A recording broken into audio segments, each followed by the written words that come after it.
बाप बेटे की रुला देने वाली कहानी। आनंद एक कॉलेज में छात्र था। उसने एक डीलर के शोरूम में एक सुंदर स्पोर्ट्स कार देखी थी और वो लंबे समय से अपने लिए एक ऐसी ही कार चाहता था। आनंद जानता था कि उसके माता पिता इसे खरीदने के लिए सक्षम हैं, इसलिए उसने उन्हें बताया कि उसे ये कार अपने ग्रेजुएशन कंप्लीट करने पर गिफ्ट के रूप में दे। देखते ही देखते वो दिन भी आ गया और पिता ने उसे अपने निजी कार्यालय में बुलाया। उन्होंने उससे कहा कि मुझे तुम्हारे जैसे अच्छे बेटे पर बहुत गर्व है। उन्होंने उसे बताया कि वह उससे कितना प्यार करते हैं और उसे एक प्यारा रैपर से लिपटा हुआ उपहार दिया। आनंद उस छोटे से गिफ्ट के डब्बे को देखकर निराश महसूस करने लगा, लेकिन वह जानने के लिए उत्सुक था कि ऐसा क्या था उस बॉक्स में। इसलिए उसने बॉक्स तुरंत खोला और उसमें एक लाल कपड़े में लिपटी भगवत गीता देखी। आप इतने अमीर हैं और आप मुझे केवल एक गीता दे रहे हैं। काफ़ी गुस्से से अपने पिता पर वो चिल्लाया और अपनी नाराज़गी और गुस्से के वश में आकर उसने न आओ देखा न ताओ तुरंत घर छोड़ दिया और काफ़ी साल बीत गए। आनंद अब एक सफल व्यवसायी बन गया था। वह अपने जीवन में खुश था। उसकी शादी भी हो चुकी थी और उसके 2 बच्चे थे। उनका परिवार एक सुंदर घर में रहता था, लेकिन उसके पिता के साथ टूटे रिश्तों के कारण उसकी आत्मा अभी भी आहत थी और आनंद अपने पिता का घर छोड़ने के बाद कभी उनसे नहीं मिला था।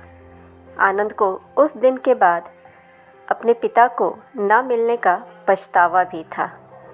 हमेशा ही वो इस बात का पछतावा करता था, क्योंकि एक दिन उसे एक पत्र मिला जिसमें उसके पिता के निधन की खबर थी और साथ ही ये बताया गया था कि उन्होंने अपने जीवन भर की पूंजी वसीयतनामा के अनुसार अब आनंद के नाम कर गए हैं।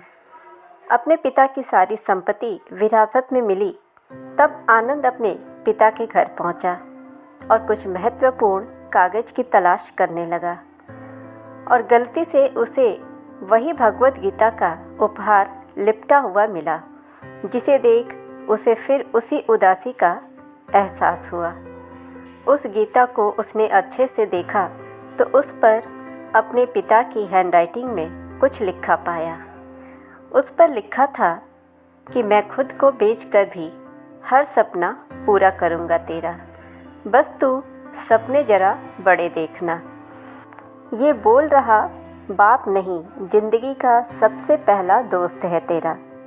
ये कविता पढ़ी ही थी कि अचानक उस किताब से एक चाबी गिरी और जिसके ऊपर लगे टैग पर उसके ग्रेजुएट होने की तारीख के साथ कॉन्ग्रेचुलेशन और आई लव यू लिखा हुआ था। आनंद के सर के ऊपर से उसके पिता का साया तो पहले ही उठ चुका था और आज उसकी ज़िंदगी की सबसे बड़ी गलती के बारे में जानकर उसके पैरों के नीचे से ज़मीन भी खिसक गई। इस दिन आनंद की आंखें और रूह दोनों पछतावे के आंसू रोई।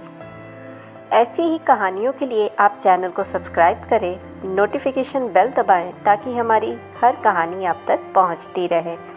वीडियो को ज़्यादा से ज़्यादा लाइक और शेयर करें।